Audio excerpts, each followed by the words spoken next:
नमस्कार, मैं हूं आपके साथ अनुष्का और आप देख रहे हैं देश प्रदेश की 100 छोटी बड़ी खबरें जो दिन भर बनी रही सुर्खियों में। आज बिग स्टोरी में देखिए, एक से ज्यादा वोटर कार्ड मामले में कांग्रेस नेता पवन खेड़ा को ईसी का गया नोटिस। वहीं मराठा आंदोलन पर बैठे मनोज जरांगे ने भूख हड़ताल वापस ली। हम जीत गए हैं, मराठा आरक्षण आंदोलन के प्रदर्शनकारियों से बोले मनोज जरांगे। अगली खबर, मोदी ने चीन के आगे झुककर भारत की विदेश नीति को बर्बाद कर दिया, दावा किया कांग्रेस ने। वहीं अफगानिस्तान में भूकंप से अब तक 1411 मौतें, 3124 लोग हुए घायल। ये गालियां मेरी मां का नहीं बल्कि हर मां बेटी का अपमान है, कहा पीएम मोदी ने। वहीं एनडीए ने 4 सितंबर को बिहार बंद बुलाया। पीएम मोदी की मां पर अभद्र टिप्पणी के खिलाफ किया गया प्रदर्शन। दिल्ली दंगा मामले में शर्जील इमाम, उमर खालिद समेत 10 आरोपियों की जमानत याचिका को किया गया खारिज। के कविता बीआरएस से निलंबित, पार्टी लाइन का उल्लंघन करने पर किया गया एक्शन। वहीं यूपी पंचायत चुनाव से पहले वोटर लिस्ट में मिली गड़बड़ी, संदिग्ध पाए गए 1 करोड़ से ज्यादा मतदाता। अगली खबर, एयरफोर्स ने नौटाम जारी कर पाकिस्तानी एयरबेस के पास अरब सागर में किया अभ्यास। वहीं महारिमन सिंधिया ने संभाली एमपीसीए अध्यक्ष की कमान। समारोह में पिता ज्योतिरादित्य भी हुए शामिल। पंजाब में पुलिस हिरासत से फरार हुए आप विधायक हरमीत पठान माजरा, पुलिसकर्मी पर चढ़ाई कार। लखनऊ में एलएलबी छात्रों पर लाठीचार्ज मामले में एबीवीपी ने खोला मोर्चा, योगी सरकार के खिलाफ का ऐलान। भोपाल में मेडिकल उपकरण सप्लाई करने वाली फर्म पर आईटी का पड़ा छापा, टैक्स चोरी की मिली थी शिकायत। अगली खबर, इमिग्रेशन एंड फॉरेनर्स एक्ट लागू, गृह मंत्रालय ने जारी किया नोटिफिकेशन। वहीं अगली खबर, सूडान में भूस्खलन की हजारों लोगों के मारे जाने की आशंका है, दारफुर का पूरा गांव हुआ तबाह। अगली खबर की ओर चलें, भारत का पहला स्वदेशी space processor Vikram 3201 launch, rocket और सैटेलाइट मिशन होंगे और मजबूत। वहीं यूपी में इसी हाथ से तूने मेरी बहन को छुआ, इतना कहकर काट डाला, फिर डांस कर किया ये काम। ऋषिकेश मर्डर केस में सामने आया कबूलनामा। यूपी में प्रदेश में भारी बारिश की चेतावनी, मेरठ, बरेली सहित कई जिलों के स्कूलों में घोषित हुई छुट्टी, अलर्ट जारी। अगली खबर, गुरुग्राम से जहां गुरुग्राम बना जलग्राम, कुछ घंटों की बारिश के बाद सैलाब सिटी हुई साइबर सिटी, खुलकर सामने आई बदहाली। इसके अलावा देश प्रदेश, क्राइम, खेल, मनोरंजन व व्यापार जगत से जुड़ी 100 खबरें बिग स्टोरी। इस न्यूज के प्रायोजक है सर्वोकॉन, रखे सब कंट्रोल में। एफएमएस इंफ्राटेक, रियल एस्टेट का भरोसेमंद साथी।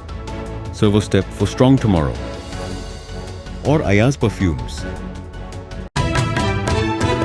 जयपुर के भांगटोटा स्थित केशवपुरा गांव के ठाकुर जी मंदिर में चोरी की बड़ी वारदात हुई। चोर लड्डू गोपाल और राधा जी की बहुमूल्य मूर्तियां, 2 दर्जन से अधिक चांदी के छत्र और दान पात्र से नकदी ले गए। घटना सीसीटीवी में कैद हो गई, जिसमें 3 बदमाश दिखे। पुजारी की सूचना पर पुलिस मौके पर पहुंची और तलाश शुरू की। चोरी की वारदात से ग्रामीणों में रोष व्याप्त है।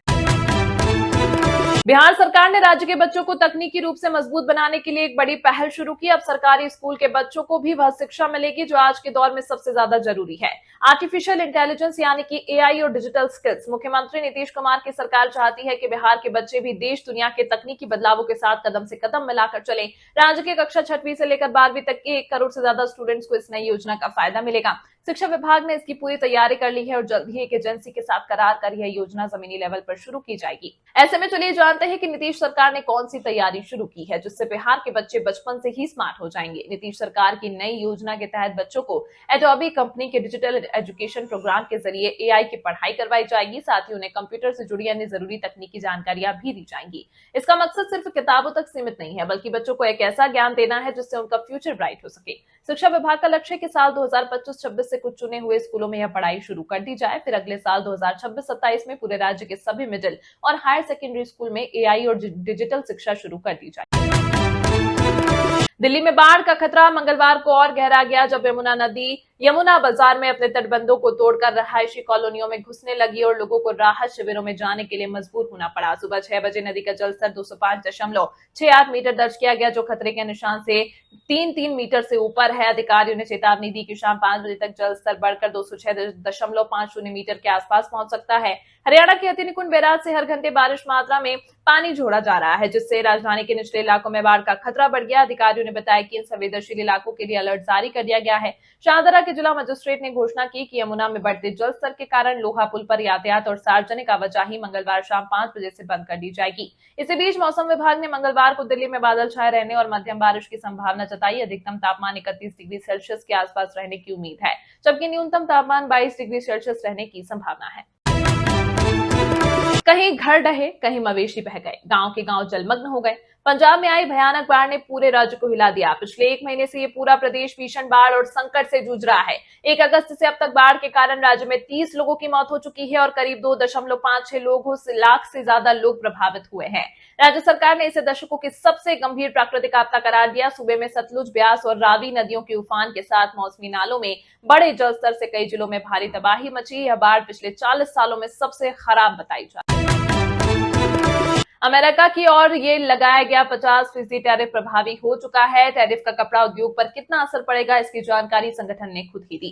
साथ ही यह भी बताया कि सरकार की ओर से कपास निर्यात पर टैरिफ खत्म करने का क्या फायदा मिलेगा। संगठन का कहना है कि अमेरिका के 50% शुल्क के प्रभावी होने के बाद अगले 6 महीने में भारत के कपड़ा निर्यात का करीब 1/4 हिस्सा यानी 25% बुरी तरह प्रभावित हो सकता है। विशेषज्ञों का मानना है कि अमेरिका देश के कपड़ा उद्योग के लिए सबसे बड़ा निर्यात बाजार है और अब निर्यातक ऑर्डर रद्द होने की समस्या से जूझ रहे हैं। कपास के शुल्क मुक्त आयात को 3 महीने के लिए बढ़ाकर 31 दिसंबर तक करने से कपड़ा उद्योग को कुछ राहत मिलने की उम्मीद है।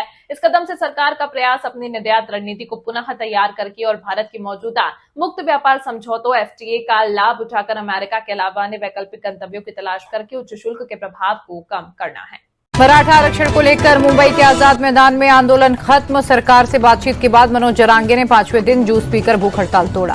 फडणवीस सरकार मराठा समुदाय को कुणबी जाति का सर्टिफिकेट देने के लिए तैयार। सरकारी आदेश जारी, स्थानीय कमेटी की जांच के आधार पर सर्टिफिकेट मिलेगा। सरकारी आदेश जारी होने के बाद मराठा आंदोलनकारियों में जश्न। छत्रपति शिवाजी टर्मिनस स्टेशन के पास पारंपरिक ढोल हलगी बजाकर नाच गा रहे। आरजेडी कांग्रेस के मंच से गाली पर पीएम मोदी का पहला रिएक्शन, कहा मेरी मां को कांग्रेस के मंच से गाली दी गई, ये बिहार की हर मां और बेटी का अपमान है। पीएम मोदी ने कहा हमारी सरकार के लिए मां की गरिमा और सम्मान बड़ी बात, मां ही हमारा सम्मान और मां ही हमारा स्वाभिमान। पीएम मोदी ने कहा ऐसी भाषा की कल्पना किसी ने नहीं की, जितनी पीड़ा मेरे दिल में है उतनी पीड़ा बिहार के लोगों में भी। प्रधानमंत्री के संबोधन के दौरान भावुक हुए बिहार बीजेपी अध्यक्ष दिलीप जायसवाल, कहा कांग्रेस आरजेडी ने बिहार की धरती को शर्मसार किया। बिहार के डिप्टी सीएम सम्राट चौधरी बोले कांग्रेस और महागठबंधन ने लोकतंत्र को शर्मसार किया, पूरा बिहार प्रधानमंत्री के साथ खड़ा। पीएम की मां के लिए अपशब्द के खिलाफ एनडीए का बिहार बंद का ऐलान, 4 सितंबर को सुबह 7 बजे से दोपहर 12 बजे तक बंद। डिप्टी सीएम विजय सिन्हा बोले राहुल सिर्फ तमाशा करना चाहते हैं, जो लोकतंत्र का डाकू रहा हो जनता उस पर कभी विश्वास नहीं करेगी। गिरिराज सिंह का राहुल गांधी पर बड़ा अटैक, कहा कभी कभी लगता है ये भारत के नागरिक हैं ही नहीं, भारत विरोधी लोगों के साथ काम करना उनकी फितरत। बिहार बीजेपी अध्यक्ष दिलीप जायसवाल बोले राहुल गांधी का अहंकार पूरा देश देख रहा, देश की जनता उन्हें अभी और सबक सिखाएगी। योगी सरकार के मंत्री संजय निषाद का राहुल गांधी को लेकर बयान, का चुनाव आयोग स्वतंत्र संस्था है, लोग पीएम से लड़ते थक गए तो चुनाव आयोग के पीछे पड़ गए। मतदाता अधिकार यात्रा पर बोले आरजेडी सांसद मनोज झा, यात्रा का संदेश देश के कोने कोने तक पहुंचा, चप्पे चप्पे में गूंज रहा वोट चोरी गद्दी छोड़। राहुल गांधी के हाइड्रोजन बम वाले बयान पर गरमाई सियासत, जीतनराम मांझी बोले एटम बम फोड़ा तो चींटी तक नहीं मरी, हाइड्रोजन बम फूटेगा तो क्या हो जाएगा। दिग्विजय सिंह बोले जहां भी डबल इंजन की सरकार वहां भ्रष्टाचार बिजनेस की तरह, सत्तारूढ़ पार्टी के लोग करप्शन में शामिल, बिहार में भी भ्रष्टाचार में लोग पार्टनर हैं। महागठबंधन में बिहार सीएम फेज को लेकर कांग्रेस नेता दिग्विजय सिंह का बयान, का मुख्यमंत्री उसी पार्टी का बनेगा जिसे बहुमत मिलेगा। नीतीश कैबिनेट की बैठक में 49 एजेंडों पर लगी मुहर, ग्राम कचहरी सचिव या मानदेय 6000 से बढ़ाकर 9000 किया। तेजस्वी के डांस पर जीतनराम मांझी का तंज, कहा जंगलराज की सरकार होती तो लालू के गुंडे सबको उठा लेते, फिर सीएम आवास में कट्टे पर डिस्को होता। ड्राफ्ट लिस्ट जारी होने के बाद किशनगंज में 3000 लोगों को नोटिस, नागरिकता साबित करने के लिए कहा बांग्लादेशी और नेपाली होने का शक। 40-50 से ज्यादा देशों का प्रतिनिधियों को संबोधित करते हुए पीएम मोदी बोले 21वीं सदी की शक्ति छोटे से चिप में है, दुनिया भारत के साथ सेमीकंडक्टर का भविष्य बनाने के लिए तैयार। सेमिकॉन इंडिया 2025 में दिल्ली की सीएम रेखा गुप्ता ने कहा यह सिर्फ एक सेमिनार या इवेंट नहीं बल्कि देश के तकनीकी पुनर्जागरण का प्रतीक है। सीएम रेखा गुप्ता ने कहा जब पूरी दुनिया सप्लाई चेन की समस्याओं से जूझ रही थी तब पीएम मोदी ने इंडिया सेमीकंडक्टर मिशन शुरू करने का ऐतिहासिक फैसला लिया। कल शाम में होगी केंद्रीय कैबिनेट की बैठक, कई महत्वपूर्ण निर्णयों पर लगेगी मुहर। सीएम योगी की अध्यक्षता में यूपी कैबिनेट की बैठक, संबल हिंसा की न्यायिक जांच रिपोर्ट पेश, 15 प्रस्तावों पर कैबिनेट की लगी मुहर। आउटसोर्सिंग कर्मचारियों को बड़ा तोहफा, आउटसोर्स सेवा निगम के गठन को कैबिनेट की मंजूरी, 3 साल के लिए नियुक्त, 1 से 5 तारीख के बीच आएगी सैलरी। कानपुर और लखनऊ में 20 रूटों पर प्राइवेट इलेक्ट्रिक बसें चलेंगी। योगी कैबिनेट की बैठक में मिली मंजूरी। प्रदेश सरकार के मंत्री अरविंद शर्मा ने दी जानकारी। संजय निषाद के बगावती तेवर के बीच लखनऊ में निषाद पार्टी के दफ्तर में लगे पोस्टर, लिखा निषाद की ताकत को आजमाओ, भरोसे को यूं मत गंवाओ। डिप्टी सीएम ब्रजेश पाठक का राहुल, अखिलेश और तेजस्वी की तिकड़ी पर अटैक, कहा तीनों सत्ता के भूखे अभी सत्ता के लिए तड़प रहे। के कविता को बीआरएस से निकालने पर कांग्रेस का तंज। TPCC chief B Mahesh Kumar Goud बोले ये सिर्फ नाटक कर रहे। दिल्ली दंगा मामले में आरोपियों को हाईकोर्ट से झटका, शर्जील इमाम समेत 9 आरोपियों की जमानत याचिका खारिज। दिल्ली पुलिस ने जमानत याचिका का किया था विरोध। कांग्रेस नेता पवन खेड़ा को जिला निर्वाचन का नोटिस, 1 से अधिक निर्वाचन क्षेत्रों को वोटर लिस्ट में नाम। आप विधायक हरमीत सिंह ढिल्लों पुलिस पर फायरिंग के बाद हुआ फरार।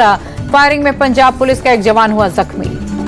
सोना तस्करी मामले में कन्नड़ एक्ट्रेस की बड़ी मुश्किलें। डीआरआई ने रान्या राव पर 102 करोड़ का जुर्माना लगाया। जुर्माना न जमा करने पर जब्त हो सकती है संपत्ति। पंजाब में भारी बारिश के बाद बाढ़ की चपेट में आए करीब 12 जिले। जालंधर, गुरदासपुर, पठानकोट, अमृतसर सबसे ज्यादा प्रभावित। अमृतसर में भारी बारिश के बाद बाढ़ जैसे हालात, प्रभावित लोगों तक पहुंचाई जा रही मदद। दिल्ली के कई इलाकों में बाढ़ जैसे हालात, निचले इलाकों के लोगों को सुरक्षित पर किया जा रहा शिफ्ट। दिल्ली में यमुना का जलस्तर बढ़ने से पास के इलाकों तक पानी पहुंचा। यमुना बाजार में कई घरों और गलियों में पानी भरा। घरों में पानी भरने के चलते लोगों की बड़ी परेशानियां, घर की छतों पर रहने को मजबूर हुए लोग। दिल्ली के गीता कॉलोनी के निचले इलाकों में घुसा यमुना का पानी, पीड़ित लोगों से मिलने पहुंची सीएम रेखा गुप्ता। दिल्ली में पुराना लोहा पुल बंद, यमुना के बढ़ते जलस्तर ने बढ़ाई मुश्किल, प्रशासन ने लगाए बैरिकेड्स। दिल्ली में भारी बारिश के बाद यमुना बाजार में जल जमाव, घुटनों तक पानी भरने से लोगों की बढ़ी समस्याएं। गुरुग्राम में भारी बारिश के चलते आज भी हालात बदतर, शहर के कई हिस्सों में अभी भी जल जमाव। बाढ़ प्रभावित राज्य पंजाब और जम्मू कश्मीर की मदद के लिए हरियाणा ने बढ़ाया हाथ। सीएम रिलीफ फंड से दोनों राज्यों को 5-5 करोड़ की सहायता राशि दी। श्री माता वैष्णो देवी यात्रा लगातार 8वें दिन स्थगित, लैंडस्लाइड की घटना में कई श्रद्धालुओं की गई थी जान। जम्मू में भारी बारिश के बाद बढ़ा तवी नदी का जलस्तर, प्रशासन ने लोगों को नदी से दूर रहने की सलाह दी। मथुरा में खतरे के निशान के ऊपर यमुना, लोगों के घरों और दुकानों में पानी भरा, कलेक्टर ने किया निरीक्षण। हरिद्वार दौरे पर उत्तराखंड के सीएम पुष्कर सिंह धामी, लक्सर में बाढ़ प्रभावित इलाकों का किया दौरा। ओडिशा के बालासोर में मूसलाधार बारिश, कई इलाकों में जल जमाव, लोगों की बड़ी परेशानियां। कुशीनगर में हिंदू लड़कियों को टारगेट करने वाले असलम और जुल्फिकार गिरफ्तार, ऑपरेशन व्हीलचेयर के तहत पुलिस ने किया अरेस्ट, दोनों बदमाशों पर 25,000 का। सोनभद्र में 6 साल की बच्ची को अगवा करने वाले का हाफ एनकाउंटर, पुलिस पर फायरिंग कर भागने की कोशिश में आरोपी के पैर में लगी गोली। संभल के चंदौसी नगर में दर्दनाक हादसा, गहरे नाले में गिरा बाइक सवार पुलिसकर्मी, हादसे में हुई मौत, बाइक से ड्यूटी के लिए आते समय हादसा हुआ। गाजियाबाद में लूट के आरोपियों का एनकाउंटर, पुलिस की जवाबी फायरिंग में 2 के पैर में लगी गोली, तीसरा बदमाश कॉम्बिंग में गिरफ्तार। गाजियाबाद में 100 से ज्यादा गाड़ियां चोरी करने वाले गिरोह का भांडाफोड़, पुलिस ने गैंग के 4 लोगों को पकड़ा। नोएडा में गाड़ी चोरी करने वाले गिरोह का भी हुआ खुलासा, नाबालिग साथी के साथ मास्टरमाइंड अरेस्ट, आरोपियों की निशानदेही पर चोरी के 18 मोटरसाइकिल बरामद। फिरोजाबाद में पुलिस और बदमाशों की मुठभेड़, पुलिस पर फायरिंग कर भागने की कोशिश में 2 बदमाशों को लगी गोली। मैनपुरी में 52 साल की महिला की हत्या की गुत्थी सुलझी, शादी का दबाव बनाने से परेशान 25 साल के प्रेमी ने गला घोटकर की थी हत्या, आरोपी गिरफ्तार। राजस्थान के जोधपुर में महिलाओं को जेसीबी से कुचलने की कोशिश, प्रशासन की मौजूदगी में वारदात से लोगों में आक्रोश, आरोपी पर अब तक कोई कार्रवाई नहीं। मुंबई में गणेश उत्सव की धूम, लालबाग के राजा पंडाल में गणपति के दर्शन के लिए पहुंच रहे श्रद्धालु। अयोध्या में मंगलवार के चलते हनुमानगढ़ी में भारी भीड़, भगवान हनुमान की पूजा के लिए उमड़े श्रद्धालु। उज्जैन के महाकालेश्वर मंदिर में अभिनेत्री नुसरत भरूचा ने किए दर्शन, कहा मैं इस अनुभव को शब्दों में बयान नहीं कर सकती। वित्त मंत्री निर्मला सीतारमण ने टेक्सटाइल इंडस्ट्री के डेलीगेशन के साथ बैठक की, आर्थिक चुनौतियों और अमेरिका के लगाए 50% टैरिफ पर चर्चा। जीएसटी रिफॉर्म से छोटे व्यापारियों को मिलेगी मदद, वित्त मंत्री निर्मला सीतारमण बोली अर्थव्यवस्था को पारदर्शिता और मजबूत पर होनी चाहिए। फ्री ट्रेड डील पर यूरोपीय संघ से बातचीत एडवांस स्टेज पहुंची, इस हफ्ते में भारत आएंगे ईयू ट्रेड कमिश्नर। लाल निशान पर बंद हुआ शेयर बाजार, सेंसेक्स 206, निफ्टी 45 अंक लुढ़का। अमेरिकी डॉलर के मुकाबले 6 पैसे टूटा, रुपया 88 रुपए 16 पैसे पर हुआ बंद। 400 रुपए महंगा हुआ गोल्ड, 10 ग्राम सोने की कीमत 1,06,000। विदेशी बाजार में कच्चे तेल का भाव 1.72% उछला, 1 बैरल क्रूड का दाम $69.36 हुआ। इस न्यूज के प्रायोजक है सर्वोकोन, रखे सब कंट्रोल में। FMS इंफ्राटेक रियल एस्टेट का भरोसेमंद साथी, सर्वोस्टेप फॉर स्ट्रॉन्ग टुमारो और अयाज परफ्यूम्स।